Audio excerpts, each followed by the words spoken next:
Alors dans cette nouvelle vidéo, je vais vous donner 5 techniques, 5 méthodes qui vous permettront de plus comprendre un peu le processus quand vous fixez des objectifs et qui vous permettront d'atteindre les objectifs que vous fixez. D'accord? Parce qu'il y a un peu trop de tralala aujourd'hui sur les réseaux sociaux. La personne dit non, fixe-toi tes objectifs, fais ça, fais ci, fais ça. Mais il ne rentre pas bien en profondeur pour vous expliquer comment vraiment bien se programmer pour atteindre les objectifs que vous fixez. Comprenez une chose, c'est que c'est pas ce que vous faites une fois par an qui permettra de changer votre vie. Non, c'est des choses que vous faites tous les jours qui vous permettront de changer votre vie. Supposons que par exemple vous voulez apprendre une compétence.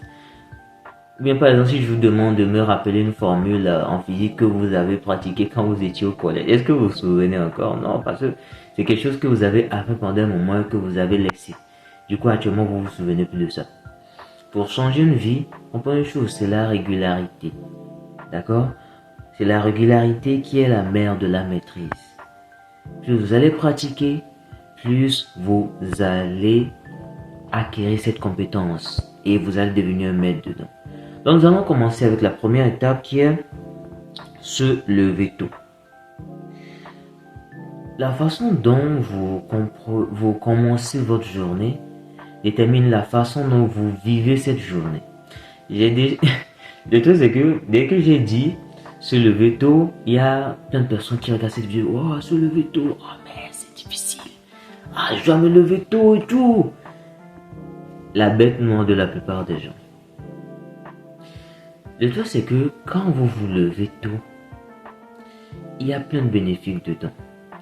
Il y a personne qui est réveillé encore. Il n'y a pas encore le soleil du jour. Le soleil ne s'est pas encore réveillé.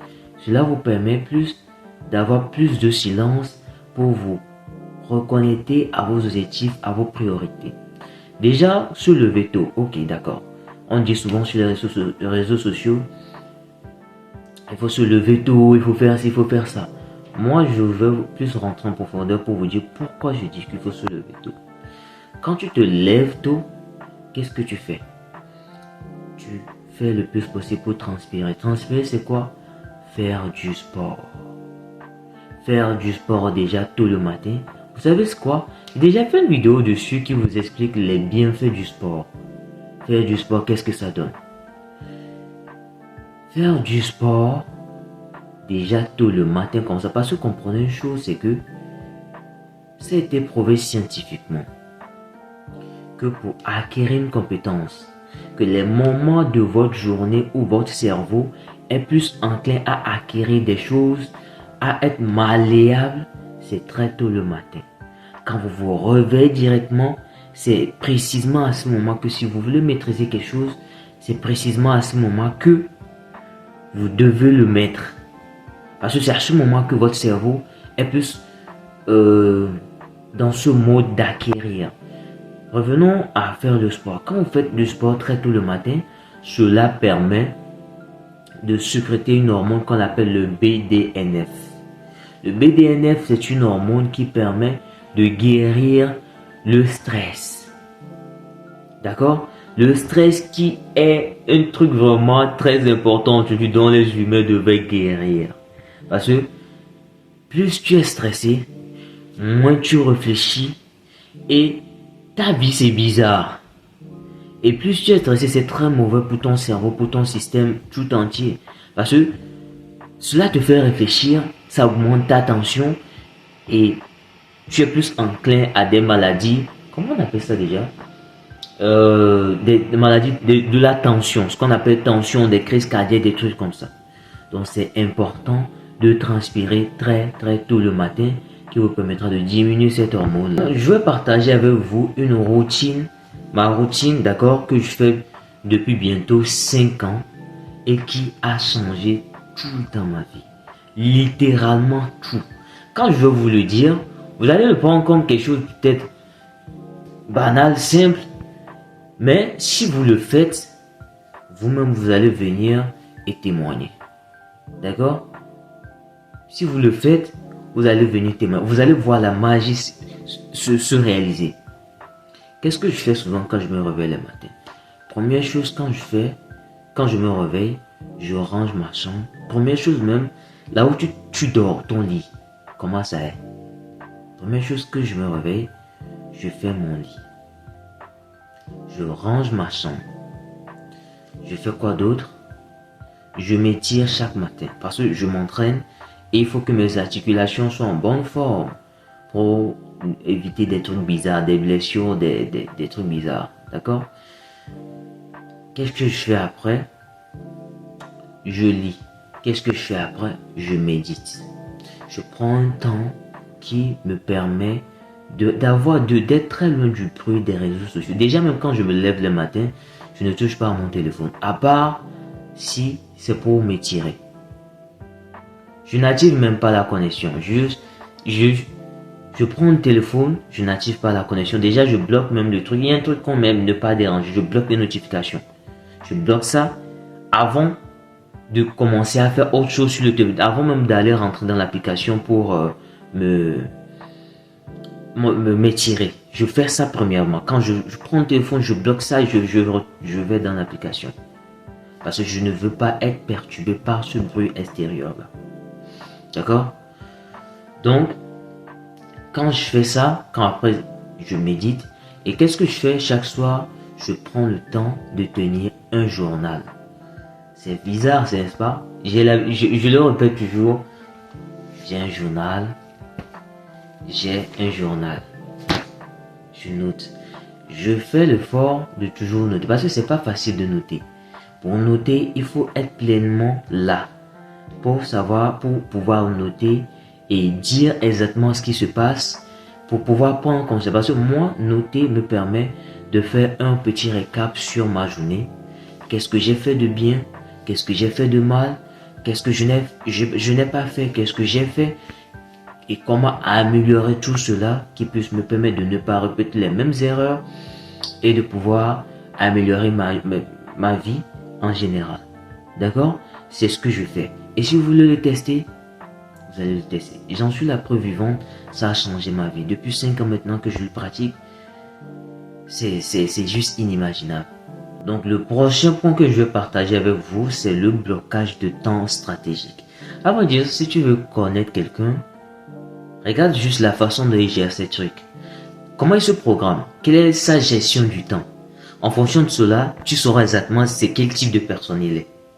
D'accord? Prenez le temps de bloquer les choses qui sont le plus importantes pour vous dans vos journées, dans vos journées.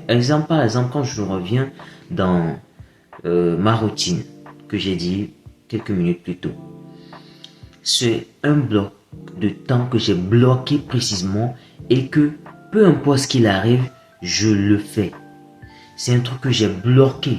Juste après mon réveil, j'ai bloqué ce type de temps-là que je fais. Par exemple, je bloque ce type de temps pour faire cette routine-là que je fais. C'est juste pour vous expliquer mieux ce que ça signifie un blocage de temps stratégique.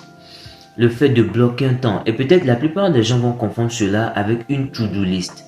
Je ne parle pas d'une to-do list. Une to-do list, c'est écrire que bon, par exemple, je vais faire du sport et tu mets un petit truc dessus et tu coches. Tu coches. La plupart des gens utilisent cette méthode. Mais moi, je ne vous le conseille pas. Après l'avoir utilisé et l'avoir testé, je ne vous le conseille pas.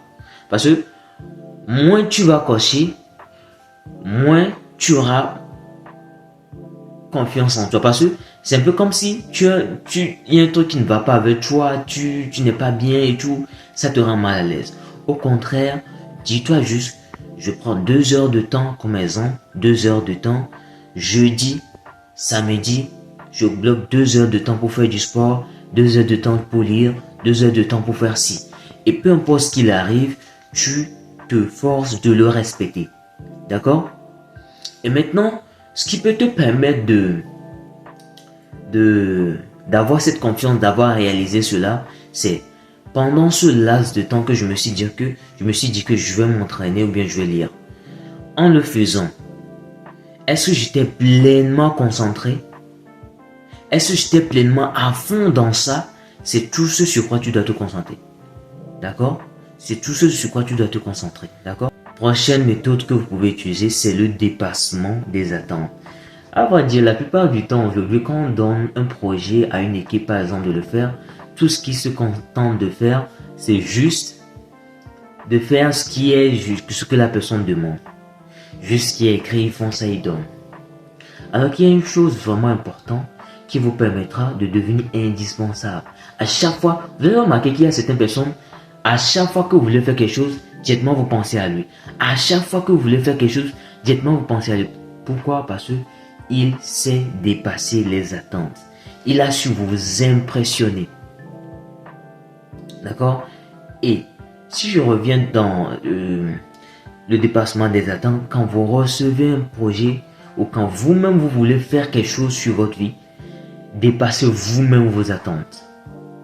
Par exemple, moi, si je prends par exemple du footing, des fois je me dis, je veux courir d'un lieu précis, d'un point précis à un point précis. Mais je fais toujours l'effort de dépasser là où je suis dit que je vais m'arrêter. Ça permet plus d'avoir plus confiance en soi, où tu te dis, tu peux arriver à faire des choses, juste ne pas se limiter au fait. Toujours dépasser les attentes. Quand on te donne un projet par exemple, essaie toujours d'être créatif sur ce projet et cela te permettra de voir qu'est-ce qui est encore plus mieux que tu peux faire pour aider à améliorer le projet en question. Et plus tu feras ça à ton client, plus tu deviendras indispensable à sa vie, à son projet. D'accord? C'est vraiment très important. C'est une méthode, c'est une aptitude que si tu l'acquiers, ça va beaucoup t'aider. Moi, ça m'aide. Alors, je te le partage pour que ça t'aide aussi. D'accord? Alors, la prochaine méthode, c'est apprentissage quotidien. Excusez-moi. L'apprentissage quotidien, en parenthèse, l'étudiant de 60 minutes. Qu'est-ce que ça veut dire, étudiant de 60 minutes? C'est une technique que si vous arrivez à la maîtriser, vous deviendrez une machine. Prenez juste 60 minutes par jour. 60 minutes par jour pour pratiquer la compétence que vous voulez acquérir. Peu importe cette compétence que vous voulez acquérir, prenez juste 60 minutes par jour et pratiquez-la. D'accord? Juste 60 minutes. Fixez-vous juste cet objectif que pendant 6 mois, vous allez faire du sport, faire ci, faire ça. Juste lire ou peu importe l'objectif que vous faites, juste 1 heure de temps par jour. Vous allez voir la magie se réaliser. Une technique très importante que vous pouvez utiliser aussi, c'est d'être un étudiant éternel. Qu'est-ce qu'un étudiant éternel? C'est cette faculté à toujours vouloir apprendre, à se poser la question, comment celui-ci est arrivé à faire ça? Pourquoi ce truc est comme ça? Comment c'est comme ça? Et non pas avoir cette pensée de, oh c'est trop difficile, oh c'est compliqué, non c'est trop dur, non je pourrais pas. Parce que, comprends une chose, quand tu te dis que tu ne peux pas, c'est que tu as raison. Tu ne pourras pas. Tu es le résultat de tes pensées. Mais du moment où tu te poses la question de savoir, comment ça c'est possible? Comment ça a été fait? Comment puis-je faire cela? Comment eux ils ont fait cela? Pourquoi c'est comme cela? Cela te met dans cette optique de je peux le faire. Je peux réaliser cela.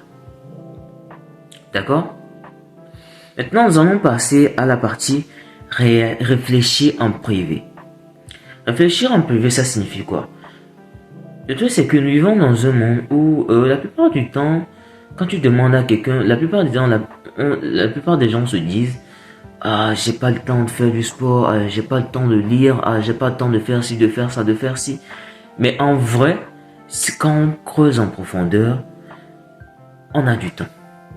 Sérieusement, toi qui regardes cette vidéo, tu sais que tu as du temps. Ce temps que tu passes pour scroller. Ça m'arrive des fois moi aussi de scroller sur les réseaux sociaux. Scroller. TikTok, YouTube Shorts, Instagram, Snapchat, tout ça. Ça m'arrive moi aussi, on est tous humains. Ça m'arrive moi aussi de scroller de temps en temps. Mais c'est pas tout le temps. quand je me fixe un objectif, je sais ce qui est important pour moi et quand je suis sur les réseaux sociaux. D'accord? Ne permets pas à ces réseaux sociaux qui ont été créés expressement pour te faire perdre ton temps. Ne te limite pas seulement à ça. Prends le temps de, de définir quelles sont tes priorités. D'accord? Quelles sont les priorités de ta vie? C'est très important. Il est important de prendre le temps de vraiment s'asseoir dans un coin loin de tout ce bruit-là, de tous ces réseaux sociaux, de celui-ci qui veut montrer ici, ah regarde-moi, ah j'ai fait ci, ah j'ai fait ça. De prendre le temps de s'asseoir en silence et de réfléchir, de faire face à ses pensées. J'ai fait une vidéo récemment qui parlait de faire face à ses traumas. C'est un peu ça. La plupart des gens aujourd'hui, à vrai dire, le pourquoi on fuit souvent sur les réseaux sociaux, c'est parce qu'on a peur de faire face à ce sentiment-là. C'est parce qu'on fuit sur les réseaux sociaux, on fuit dans ce monde virtuel-là qui nous donne cette dopamine-là. Vous voyez? C'est un peu un truc comme ça. D'accord? Le truc, c'est que ça a été prouvé scientifiquement que la plupart des gens qui ont réussi aujourd'hui, dont vous entendez leur nom aujourd'hui et que vous voulez être comme eux, ce sont des gens qui ont pris le temps de s'éloigner de tout ce bruit, de toutes ces personnes et de prendre le temps de s'asseoir, de réfléchir à tout ce qui se passe dedans ici. C'est le plus sévère des combats que vous allez mener, c'est ici. Et là, et là, tu commences déjà à te dire, non, j'aime trop ma bande de potes pour m'éloigner d'eux. Et là, je te demande la question de savoir pourquoi ta vie est toujours bizarre. Là, tu as la réponse à ta question. Peut-être tu as peur du regard des gens. J'ai déjà fait une vidéo dessus. Tu as peut-être ce qu'ils vont dire, n'est-ce pas? Ah bah, raison pour laquelle ta vie ne change pas. Donc les gars, comprenez une chose. Une idéation sans exécution n'est rien qu'une illusion. Moi, je vous ai donné les idées.